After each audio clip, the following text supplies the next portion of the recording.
Veux-tu qu'il revienne, qu'il se rende compte de ce qu'il a perdu et qu'il soit même celui qui supplie pour une seconde chance? Tu n'as pas besoin de supplier, tu n'as pas besoin de t'humilier. Il suffit d'un seul message, un message simple mais puissant, qui frappe directement son ego et réveille sa plus grande peur, la peur de te perdre pour toujours. Ce n'est pas n'importe quel message, c'est une phrase soigneusement construite qui active les bons mécanismes psychologiques dans son esprit. Pendant que toi tu souffrais, lui vivait dans une bulle de confort. Il croyait que tu serais toujours là, qu'il pouvait te prendre ou te laisser à sa guise. Il pensait que ton amour était garanti, inépuisable. Mais il y a quelque chose qu'il ignore, une chose que son ego masculin ne peut pas supporter. La possibilité réelle, tangible et concrète que tu aies avancé sans lui, que tu aies retrouvé ton propre pouvoir, que tu aies découvert qu'il ne t'est pas nécessaire pour être complète. Quand un homme réalise que la femme qu'il prenait pour acquise a commencé à se valoriser elle-même, quelque chose se brise en lui. Son monde vacille, sa confiance s'effondre, son ego entre en panique totale, parce qu'il a toujours agi en partant d'une prémisse fausse, que tu étais perdu sans lui, que tu avais plus besoin de la relation que lui, que c'était lui qui contrôlait la situation. Mais quand il reçoit ce message précis, toutes ses illusions s'écroulent en quelques secondes. Son esprit commence à traiter une nouvelle réalité. Une réalité où tu ne le supplies pas de revenir. Une réalité où tu ne le poursuis pas. Une réalité où tu as pris le contrôle de ta vie. Et cela l'effraie plus que tout au monde.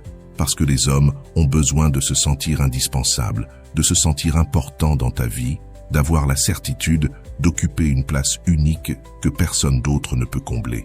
Mais quand ton message lui démontre le contraire, quand il lui révèle que tu as trouvé ta propre force, alors son monde se retourne. Soudain, c'est lui qui se retrouve en position de vulnérabilité. Soudain, c'est lui qui a peur de te perdre. Soudain, c'est lui qui se rend compte qu'il a commis l'erreur la plus grave de sa vie.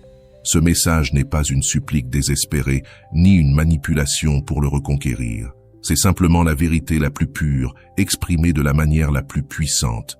C'est ta déclaration d'indépendance émotionnelle.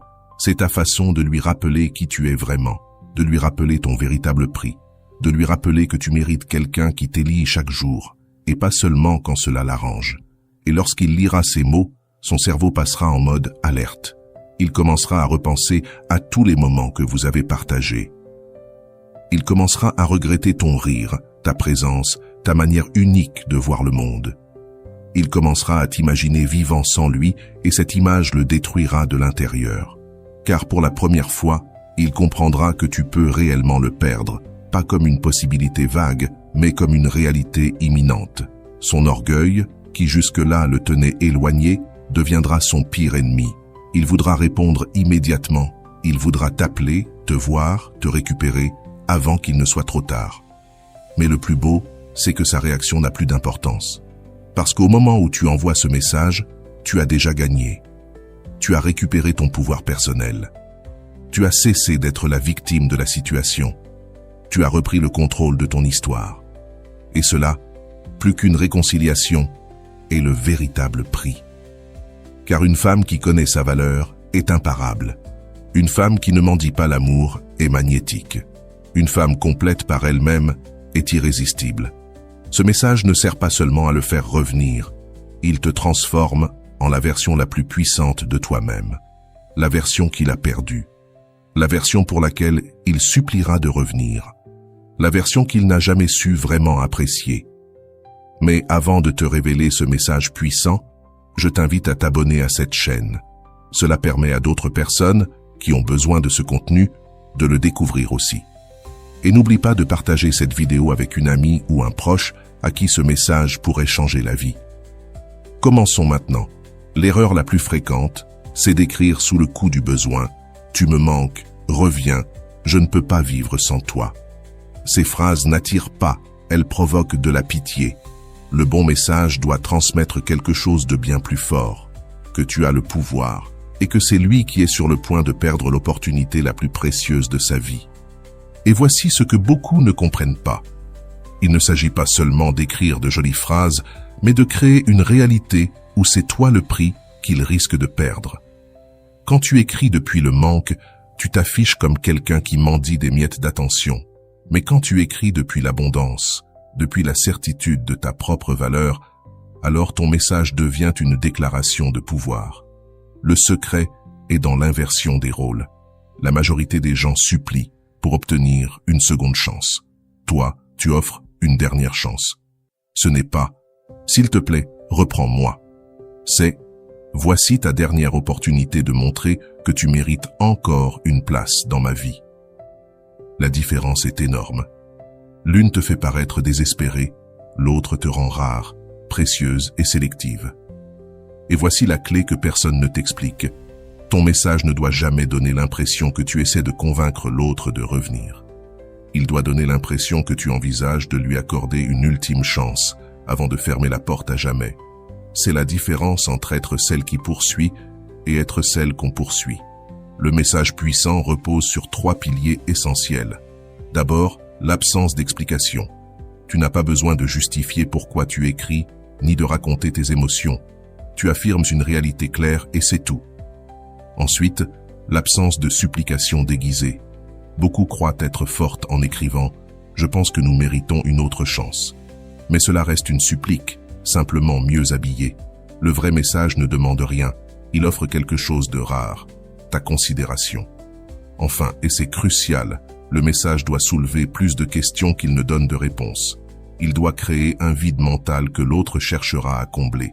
Et dans ce processus, il se mettra à penser à toi de façon obsessionnelle. C'est un hameçon psychologique, discret, subtil, mais impossible à ignorer. Comme une chanson obsédante qu'on n'arrive pas à sortir de sa tête. Sauf que cette chanson, c'est toi. Quand quelqu'un sent qu'il a perdu le contrôle sur toi, son cerveau déclenche une alarme, la peur d'être oublié. Et à ce moment-là, il commence à se battre pour récupérer ce qu'il croyait acquis. Le message doit être court, mais chargé d'intention. Il ne supplie pas, n'explique pas, il pose les règles du jeu. Ce qui se produit dans son esprit est fascinant. Les psychologues appellent cela la réactance psychologique. C'est ce mécanisme qui nous pousse à désirer davantage ce qu'on nous dit que nous ne pouvons plus avoir. Son cerveau primitif interprète ta nouvelle position comme une menace à son territoire émotionnel et déclenche toutes ses alarmes internes. Mais il y a encore plus profond. Le cerveau humain est programmé pour accorder plus de valeur à ce qu'il est en train de perdre qu'à ce qu'il possède déjà. C'est le biais d'aversion à la perte, et il fonctionne de manière brutale dans les relations. Quand il réalise que tu n'es plus une option garantie, que tu n'es plus là à attendre, sa perception de ta valeur explose instantanément. Le vrai pouvoir de ce message, c'est qu'il active la perception de rareté. Tu n'es pas disponible à n'importe quel moment. Tu es en train d'évaluer si cette relation mérite encore ton temps et ton énergie. Et c'est cette inversion de dynamique qui crée l'urgence, ce besoin d'agir avant qu'il ne soit trop tard. Et voici le coup de grâce. Ton message ne se contente pas d'activer la peur de la perte, il éveille aussi la curiosité et le défi. Quand il comprend qu'il ne peut plus t'arrêter facilement, son esprit fait de toi un mystère qu'il doit absolument résoudre. Tu n'es plus une option sûre et prévisible. Tu deviens le défi qu'il doit relever. Car il existe une loi fondamentale dans la psychologie humaine. Nous accordons toujours plus de valeur à ce qui nous demande un effort pour être obtenu. Et ce message réveille exactement ce principe. C'est un mécanisme de survie ancestrale qui continue d'agir dans nos relations modernes. Quand ton message arrive après une période de silence, après que cette personne ait assumé que tu avais perdu tout intérêt pour toujours, l'impact est dévastateur.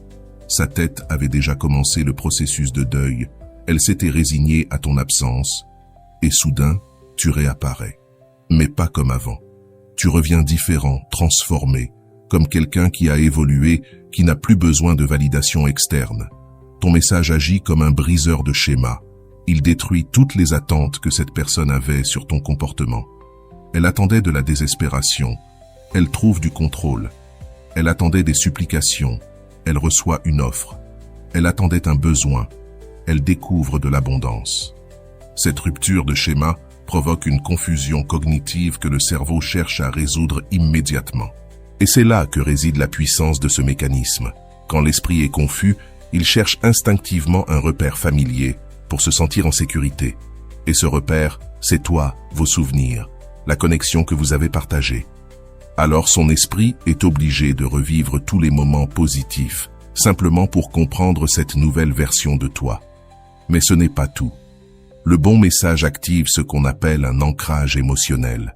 Il ne communique pas que des mots, il transmet une émotion précise, le respect. Quand quelqu'un lit un message qui exprime du pouvoir sans agressivité, de l'abondance sans arrogance, de la fermeté sans cruauté, quelque chose en lui reconnaît cette énergie et la respecte immédiatement. Le cerveau humain est programmé pour suivre un leadership authentique.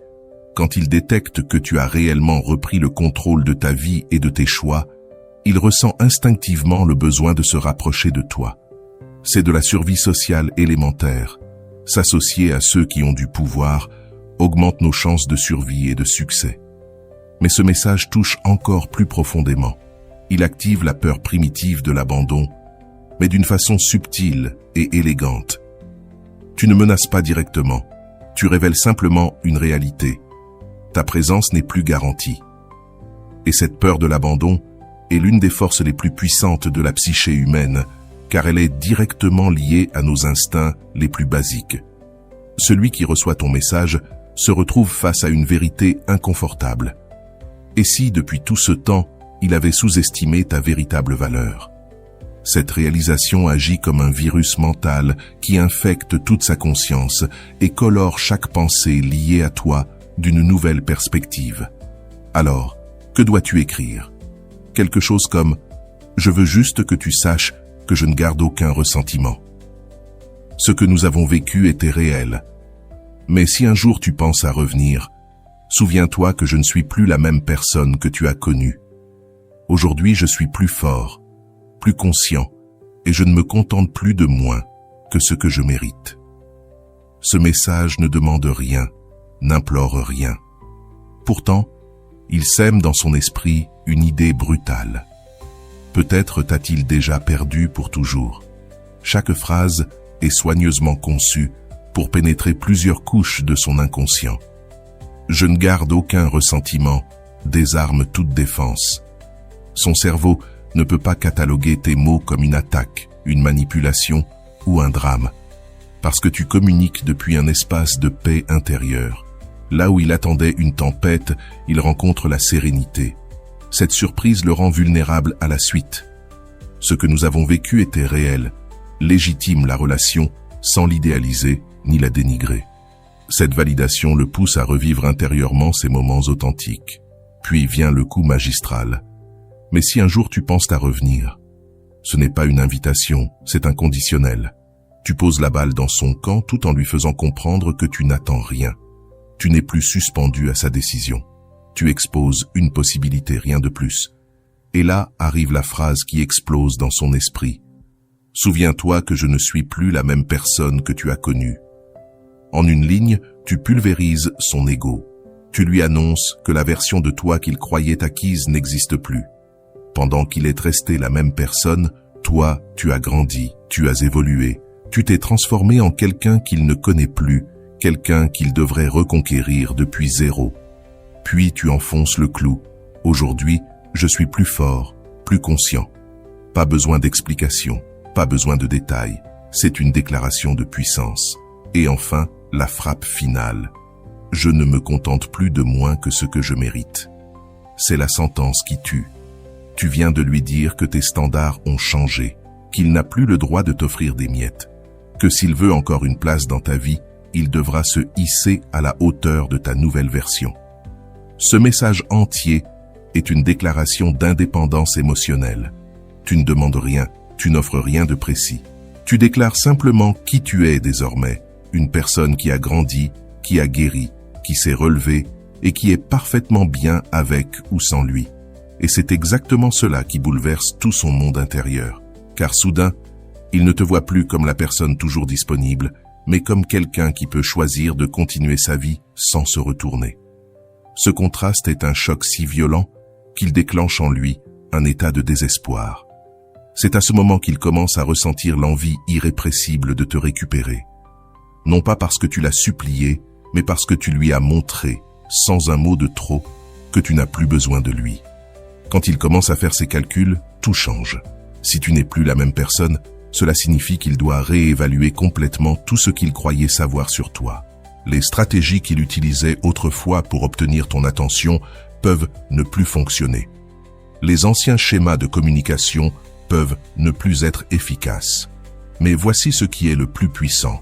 Son cerveau commence à combler les vides d'informations avec son imagination. Et cette imagination n'est presque jamais en sa faveur. Si tu es plus forte, plus consciente, avec des standards plus élevés, sa pensée dérive immédiatement. Peut-être que d'autres personnes s'intéressent à toi, peut-être que tu as de nouvelles opportunités, peut-être que ta vie est désormais plus pleine et plus riche. Alors, un mécanisme primitif s'active. La peur de l'abandon, brutale, intense, impossible à ignorer. Il réalise que peut-être il t'a vraiment perdu, pas seulement pour un temps comme il l'avait supposé, mais définitivement. Et c'est ce doute qui le torture, car il n'y a aucune certitude.